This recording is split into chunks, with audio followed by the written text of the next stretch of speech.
Siapa yang tidak tahu investasi di kripto? Investasi di kripto yang kembali hype belakangan ini mungkin dianggap sebelah mata oleh sebagian orang. Tapi ada beberapa kejadian yang membuat investasi kripto di Indonesia menjadi semakin menarik. Sebenarnya seperti apa sih investasi kripto itu? Berikut wawancara khusus Kontan dengan toko kripto. Oke Mas Yudo, terima kasih banyak atas waktunya bagi Kontan. Kontan pengen tahu nih, ya Kontan pengen tahu banget nih Mas soal kripto, untuk tren kripto sendiri dan apa sih strategi toko kripto jangka pendek, menengah dan untuk jangka panjang. Mungkin boleh diceritain dulu Mas, di 2024 ini seperti apa tren kripto Mas kalau Mas lihat? Oke, 2024 ya. Jadi kalau di kripto tuh sebenarnya ada event yang sebenarnya sangat signifikan dan ditunggu-tunggu nih. Terjadinya 4 tahun sekali, kayak lagi Piala Dunia, namanya Bitcoin halving. Nah, Bitcoin halving seperti terjadi di tahun 2020 ke 2021 ya, dan 4 tahun sebelumnya.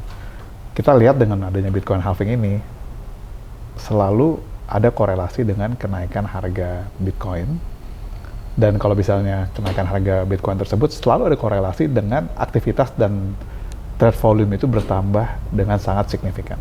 Nah, jadi 2024 dan tahun 2025 nanti, ini sebenarnya masa-masa yang sangat exciting buat industri kripto. Itu satu ya, jadi kita bisa dibilang tuh banyak orang bilang namanya bull run, lagi bull market. Nah, yang kedua mungkin spesifik di Indonesia dan sebenarnya ada di negara lain juga sih. Malah mungkin bisa dibilang, nah saya jelasin dari dua ini deh ya, dari dua sisi gitu. Yang pertama, tahun ini sebenarnya terjadi sesuatu yang udah lama sekali ditunggu-tunggu sama semua pelaku industri kripto, yaitu di-approve-nya spot ETF ya, Exchange Traded Fund di US. Nah, kenapa ini signifikan? Karena ini sebenarnya membuat kripto itu seakan-akan jadi lebih terregulasi dan lebih bisa diterima oleh banyak investor institusional yang besar-besar di US. Nah, karena ini terregulasi dan memang menjadi produk yang bisa dijual oleh banyak fund manager di US, banyak sekali inflow fund yang baru masuk ke kripto, institutional fund. Nah, saya ngelihat ini tentunya ya, ini memang udah kelihatan sekali ada korelasinya dengan kenaikan harga Bitcoin yang sangat signifikan ya dalam beberapa bulan terakhir setelah spot ETF itu di-approve. Tapi nanti ke depannya kita akan lihat akan banyak lagi mungkin spot ETF, bukan hanya Bitcoin, mungkin untuk kripto aset yang lain, ataupun di negara lain akan ada ETF ataupun regulated product yang lain ya. Jadi sebenarnya mungkin di 2024 ini kita akan lihat banyak approval yang baru untuk produk kripto ya, dan juga new inflow of fund terutama dari institusional, bukan dari retail nih, dari institusional. Nah, mungkin agak mirip di Indonesia pun, khusus nih ya untuk di Indonesia akan sangat menarik sekali. Kenapa? Karena satu, memang ada transisi regulasi dari Bapepti ke OJK untuk pengawasan exchange kripto seperti toko kripto ya. Dan yang kedua, akan didirikannya adanya bursa kripto. Nah, ini juga langkah yang sebenarnya kita sambut dengan baik, karena akan membuka nih peluang kerjasama dengan lembaga jasa keuangan yang lain yang memang diatur oleh OJK. Saya malah ngeliat nanti siapa tahu nih, ujung-ujungnya ya, setelah udah diatur oleh OJK, banyak banget peluang untuk bisa ya mirip mengikuti langkah-langkah yang udah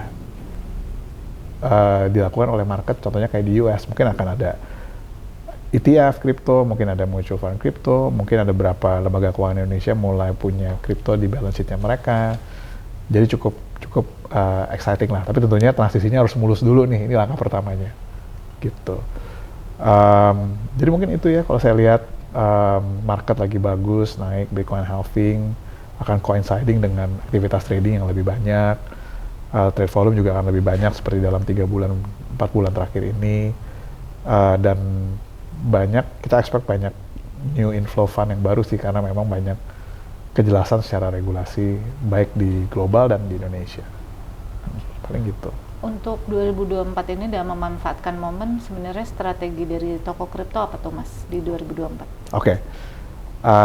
Saat ini kan Toko Kripto udah ini ya, udah kita 18 bulan terakhir tuh banyak menyiapkan inisiatif-inisiatif baik secara bisnis ataupun secara organisasi ya untuk bisa menyambut bull run ini dengan lebih baik gitu ya. Nah mungkin di 2024 kita banyak menjalankan ataupun mengembangkan yang kita sudah bangun sebelumnya. Yang pertama, kita melihat peluang di mana ada transisi dari Bapepti ke OJK nanti banyak sekali kesempatan untuk kita bisa kerjasama dengan lembaga jasa keuangan yang sudah diatur oleh OJK. Jadi banyak nih kita push inisiatif dengan bank sekarang sebenarnya, mulai dari integrasi channel pembayaran, melakukan campaign ke user base-nya mereka, melakukan kolaborasi produk bank dan kripto, dan kita mulai melakukan tentunya semuanya harus taat aturan dan harus mendapat persetujuan dari regulator. Tapi kita nggak mau nanti pas transisinya udah selesai baru kita lakukan. Kita harus mulai semua dari sekarang. Itu satu, kita sangat excited. Kenapa? Karena kita ngelihat banyak sekali user yang belum di kripto di Indonesia kan. Dan mungkin mereka, waktu mereka bisa mengkonsumsi produk keuangan, mereka tidak seperti para users yang sudah di kripto. Lihatnya dari sosial media dan lain-lain. Mereka lihatnya dari RM banknya. Mereka lihatnya dari channel banknya yang app banknya. Nah, kalau disitulah kita mencoba untuk bisa me-reach out ke users yang belum ada di kripto ini. Gitu kan, yang seperti biasa lah, kan saya dulu juga di industri keuangan yang biasa ya. Banyak sekali kalau orang lihat kripto, aduh, kita nggak mau touch deh. Nah, makanya kita coba benerin itu adalah channel acquisition-nya dengan kerjasama ya. Dan yang kedua juga messaging-nya gitu, melalui partnernya kami lah di lembaga jasa keuangan. Dan bukan hanya di bank aja, mungkin mereka letaknya ada di web to business gitu, mungkin ada di e-commerce, ada di OTA. Nah kita juga banyak melakukan kerjasama dengan mereka gitu. Yang kedua, kita tentunya terus melakukan ini ya, mengembangkan cakupan untuk community dan edukasinya kita ya. Tahun lalu kita ada reach out ke university, itu ada sekitar 10 university dengan audiensnya 27.000 gitu di semua kota. Nah tahun ini kita akan expand jauh lebih banyak lagi untuk bisa reach out ke orang-orang dan bisa meng-engage community kita juga dengan lebih baik gitu. Yang ketiga, tentunya kita bangga ya, kita secara exchange kita yang di Indonesia tuh kita paling mempunyai projects yang paling banyak di listing di toko kripto ya. Udah hampir 400 projects yang kita push ya. Dan kita akan terus banyak bekerja sama dengan global projects untuk bisa make sure usernya kita ya, orang Indonesia tuh punya akses yang terbaik lah untuk bisa beli global projects. Tapi di luar itu yang kita mulai push ya, tentunya dengan sangat selektif local project. Jadi banyak sekali nih anak-anak muda di Indonesia yang berinisiatif untuk bikin projectnya mereka. Yang paling banyak tuh gaming gitu ya, tapi beberapa saya lihat juga udah mulai ke ranah DeFi, ataupun mungkin beberapa dari mereka trying to build their own chain gitu kan ya. Nah kita tahun ini udah mulai dimulai dari tahun lalu sih, mulai inisiatif untuk bisa bikin local project bisa listing di toko kripto, dan tahun ini ada beberapa lagi local token yang akan listing di toko kripto tahun ini.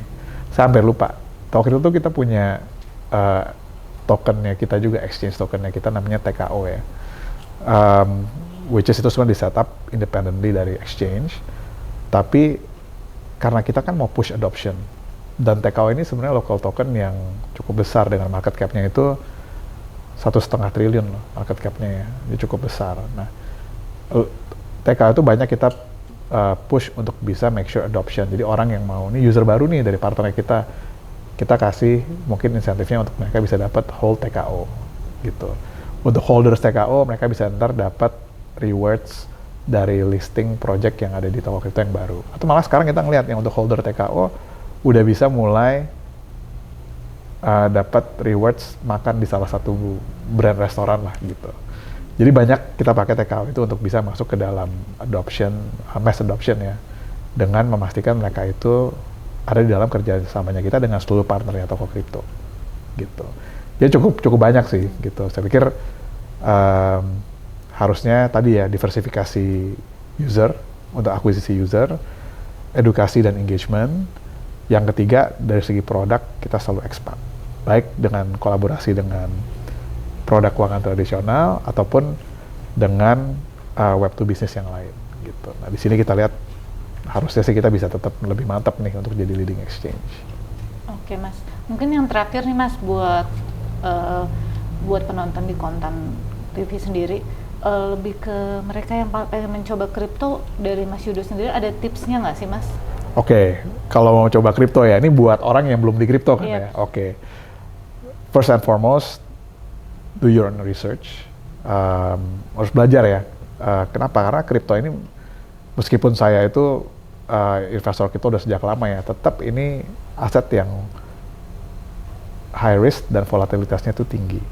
Jadi kalau misalnya kita nggak tahu asetnya ini aset apa dan disuruh teman gitu ya, jangan lakukan lah gitu. Itu satu. Do your own research, tapi at the same time juga take action. Karena kalau misalnya saya tentunya ya sebagai CEO dari crypto exchange, saya sangat bullish untuk crypto asset. Not financial advice ya, obviously. Tapi ini juga aset class, kalau kita lihat secara histori ya, performance-nya itu bagus banget dan mungkin kalau di-ignore juga salah gitu. Nah, jadi coba tadi kalau mungkin do your own research, start small allocation, uang dingin ya tentunya, dan jangan melebihi budget ataupun kemampuan untuk bisa investasi atau uang yang hilang dan lain-lain gitu ya. Di luar itu juga yang mesti hati-hati kalau di industri kripto, terutama buat yang belum pernah ya, fraudnya cukup banyak juga gitu. Jadi hati-hati kalau misalnya ada cyber attack, phishing, scam gitu ya, itu mesti hati-hati. Langkah baiknya itu yang paling penting tuh sebenarnya kalau beli crypto aset, beli dari exchange yang memiliki izin, saat ini dari Bapepti ya, nanti di OJK, karena crypto aset yang kita jual itu sebenarnya udah masuk dalam whitelist yang udah disetujui oleh regulator. Kalau belinya dari yang nggak berizin, apalagi dari token, semua orang bisa bikin token kan, takutnya nanti bisa aja ada scam ataupun hilang. Jadi harus sangat berhati-hati gitu. Oke, baik, mungkin cukup itu ya Mas, nanti kapan-kapan kita ngobrol lagi. Terima kasih banyak Siap, Mas Yudo anytime, sama-sama, thank you. Sukses selalu.